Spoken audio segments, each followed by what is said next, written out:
Hi, I'm Mads Vasholt. I'm the creator slash director slash producer of the Forest Quartet, which came out the 8th of December on Steam and PlayStation 4 and 5. So what is this game all about?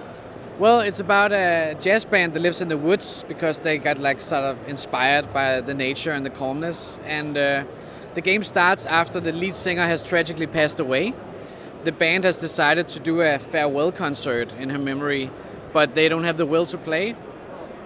So you basically have to play the spirit of the lead singer and come back to the earth and help the band in a metaphysical way to get their musical spark back, get out of the grief. So it's like a light puzzle adventure, which is sort of therapeutic for some people.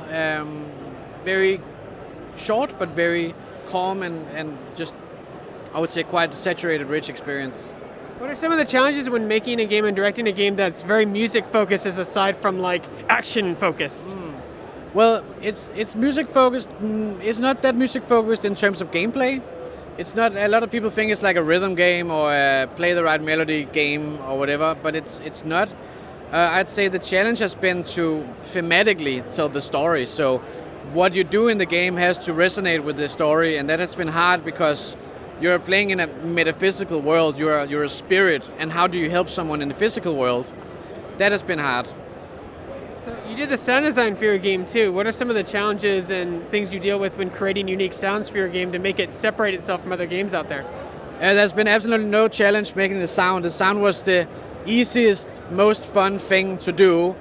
I just think it stands out because it's very organic and it's very what can you say, it's varied. There's a lot of variation in it, so I basically been using my whole palette, so a lot of real life organic recordings, but also synthesizer recordings, and also recordings with jazz instruments and shakers and percussion sounds. And so, I think the reason we're nominated here is because it's a rich soundscape. But it has been absolutely no challenge to do that, I must say. That's no challenge at all. It's been great. Well, I know something that is a challenge is indie game development. What are some struggles you had on that front, making your game get out there so people can experience and look at it and know it's on Steam and PlayStation? Well, everything besides the sound was a challenge and a struggle. I mean, you were just imposing that, I worked on this game for almost 7 years.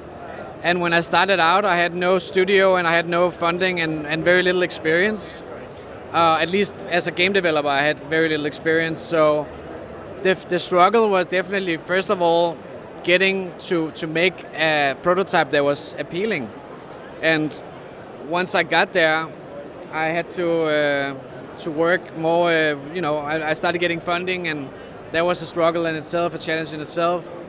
Then I was lucky enough to partner up with Bedtime Digital Games to help me out as a publisher with publishing the game, and they took care of a lot of the marketing and that was also all new to me. So, but yeah, I think just staying on one project for a lot of years is hard, especially when it's very. In my case, it was very personal and very lonely at times.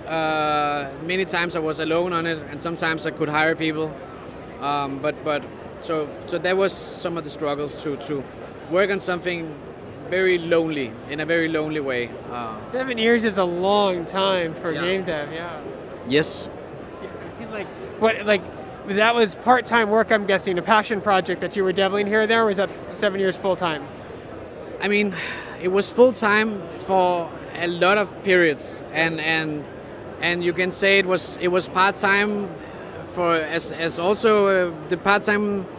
Sorry, when I didn't have funding to just only work on it. Yeah, sure, I was doing other jobs, but I wasn't able to take a vacation for 4 years, like 7 years.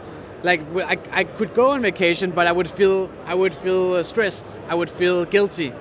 So even though I was, let's say, doing other jobs or putting my mind into other things, I always had this nagging feeling that I'm not working on the Forest Quartet, and so in many ways it has felt like a full-time job because it just is there hovering over you.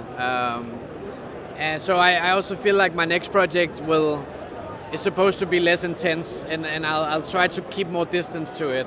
This one was very much, very close to my heart, which was nice but also tough. What was the biggest takeaway from developing this game that you'll apply to your next game, whether it be creatively or business-wise, financial-wise?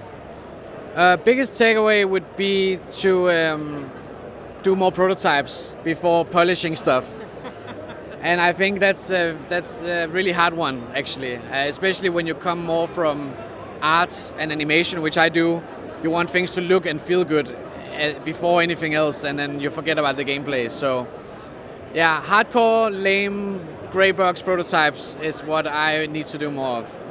Yeah. And your game's now out on Steam and PlayStation 4 and 5. And what's next for you? Nintendo Switch is the next step. Maybe mobile as well. And enjoying GDC, IGF. It's been super nice to come out here. And I'm just trying to get funding for my next project. That's kind of the next steps, I guess. If people want to find you online, where would they go? You have a Twitter, Discord, Facebook, website? Well, on Twitter, it's Mass Talking, and you can find me there. And you can listen to some of my music on Spotify if you Google Mads Vasholt, VADSHOLT. And I have a website as well. I mean, you'll find me. Mads Vasholt, that's all you need to Google, and I'll pop up everywhere. It's good. It's all good.